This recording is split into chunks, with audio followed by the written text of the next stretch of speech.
The Lord impressed upon the heart of Pastor Winans years ago that he was to lead the congregation of Perfecting Church to build God a house. The word given to him was confirmed through the Holy Writ found in 1 Chronicles 22:5.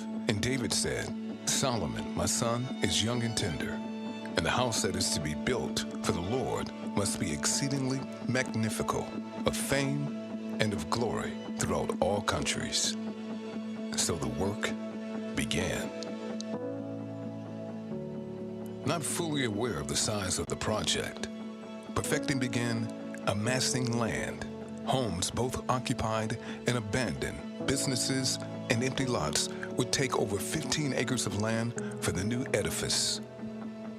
A few years ago, while preaching in our current location, the Lord inspired my heart, and we began to talk about building a new edifice. And it turned out that what we had preached in 1 Chronicles 22:5, that the place would be magnifical. And understanding what that word meant, it would be intentionally opulent, and it would represent the God that we serve. I think so often we make God a very economic God, a discounted God, but he's huge, he's conspicuous, he's opulent, and he's ours.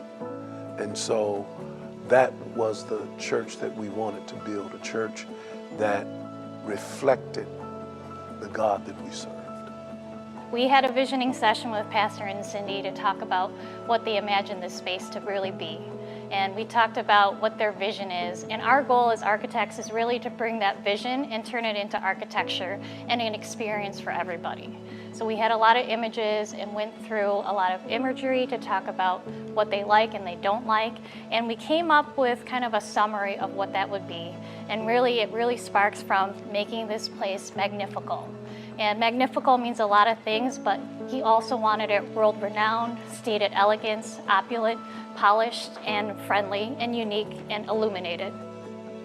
To see this the way it is today is quite amazing, because I remember when we first came out here, it was literally empty houses, abandoned homes, empty lots, houses that had been burned, halfway burned down.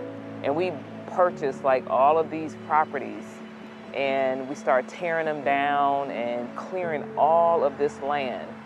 So to think from then to now to where this has gotten is nothing but God's grace and just his miraculous works to see this actually come into fruition, because this was just, it was this desolate land. So this is pretty amazing, pretty amazing.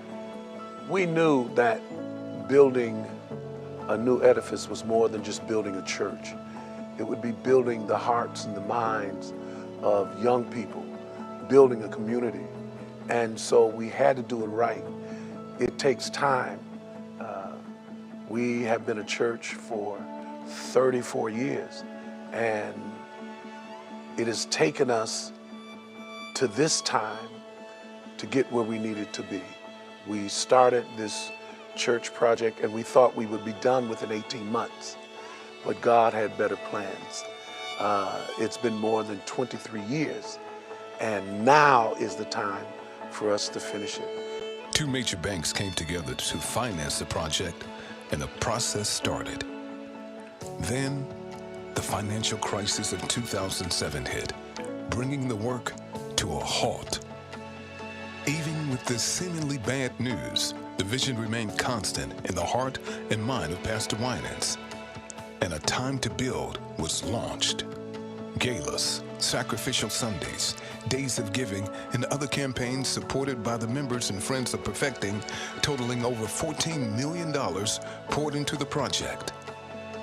Building brick by brick, Perfecting Church, through its heroic efforts, have resulted in 2/3 of the church being completed. Perfecting, you've been magnificent.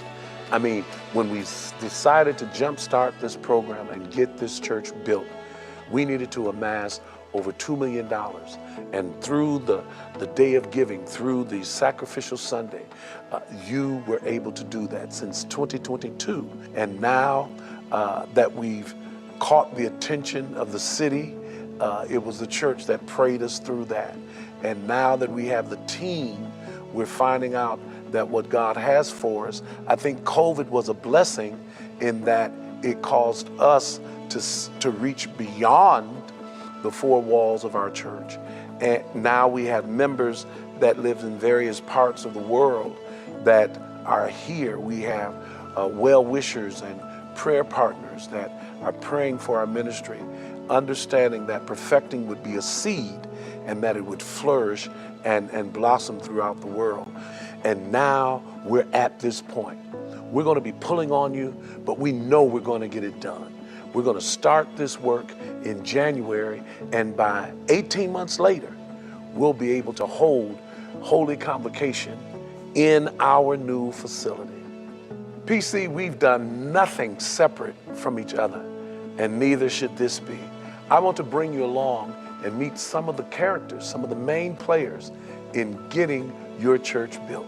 We're going to talk to the architects, we're going to talk to our building rep and our construction manager. We're going to talk to those that worked in the design, and you'll see and get excited as I am. As a pastor, you walk around and you carry the vision and you see it, and your job is to inspire others. But this architectural firm inspired me, and that's the reason I'm so excited about where we are right now. So now that we're in this real crucial time, I believe that we're going to show the world that what God says will be simply because God said it. My name is Damon Tools with Tools Contracting Group. We've been acting as the owner's rep for Perfecting Church and soon transitioning as the construction manager. We got involved in the project probably about 18 months ago, and it's been a real exciting project. We got a call to go over and take a look at the building. The way the church has preserved the building is absolutely amazing. And so we began the effort of looking for an architectural firm to work with to reinvigorate that space. Hannah Dokes was chosen, and it's just been a labor of love at this point. We've had a lot of fun developing the plans and working with those guys for constructability, working with Cindy and Pastor and other members of the organization. When you look at that site and you look at the building, it's a 168,000 square foot building. So it's a lot of space, but it's done well. Some of the exterior enhancements that are going to happen on the building that Hannah Dokes has designed just fit well. It's going to illuminate well on 7 Mile and Woodward. The site itself lends itself to just a kind of grand space. We wanted to bring that magnificent vision into the interiors of the project through opulent materials, stated elegance, starting with the sanctuary, where we're going to have a palette of purples and natural woods and gray tones to really bring that comfort and warmth to the space. It's such a large space with seating for 3,000 people that it will be important to bring colors in that are warm, that are comforting, and will make everyone feel great while they're in for service.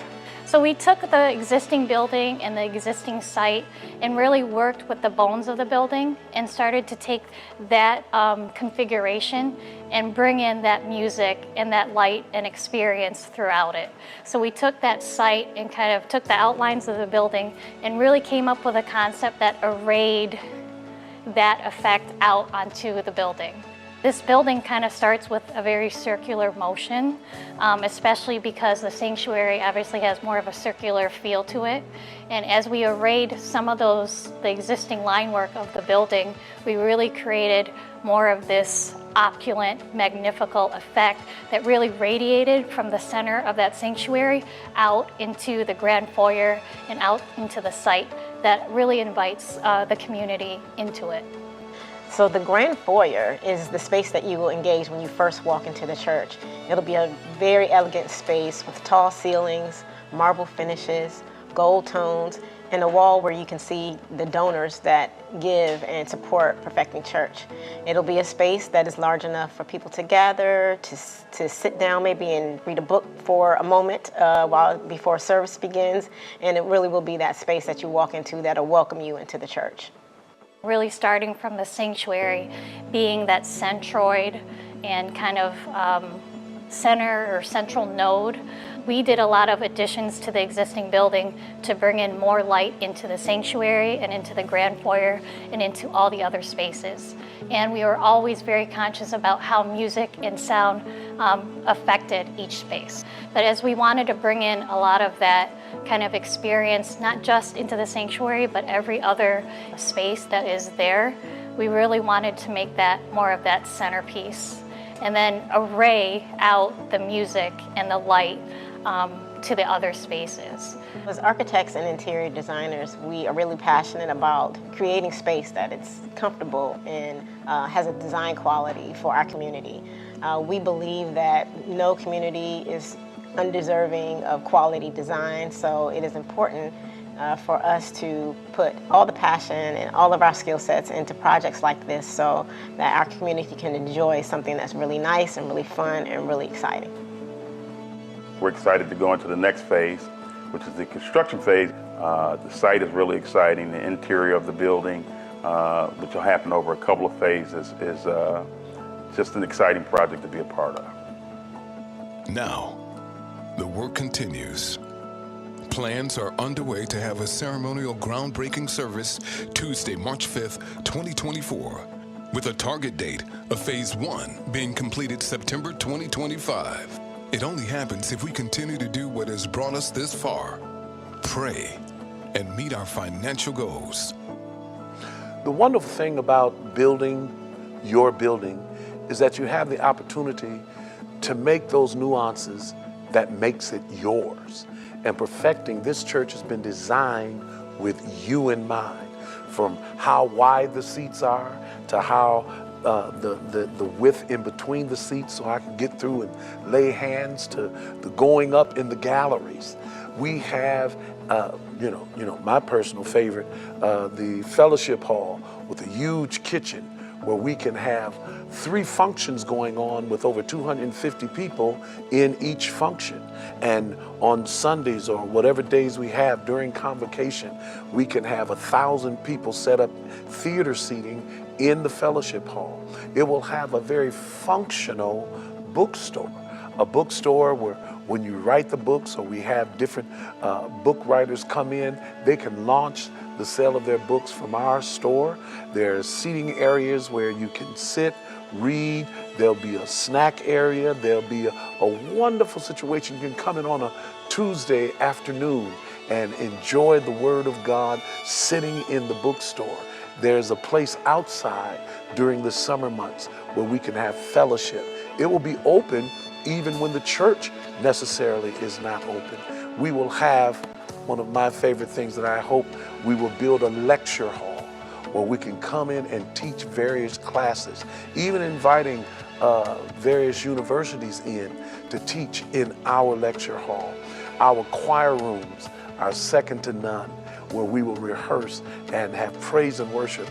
All of the drama, all of the baptismal pool, we can baptize whole families. It's going to be a wonderful time, and it's going to be built with your lights, your desires, from the slam zone to our men's room, a room for our mothers to relax. It's going to be a wonderful church, and it's going to be your church.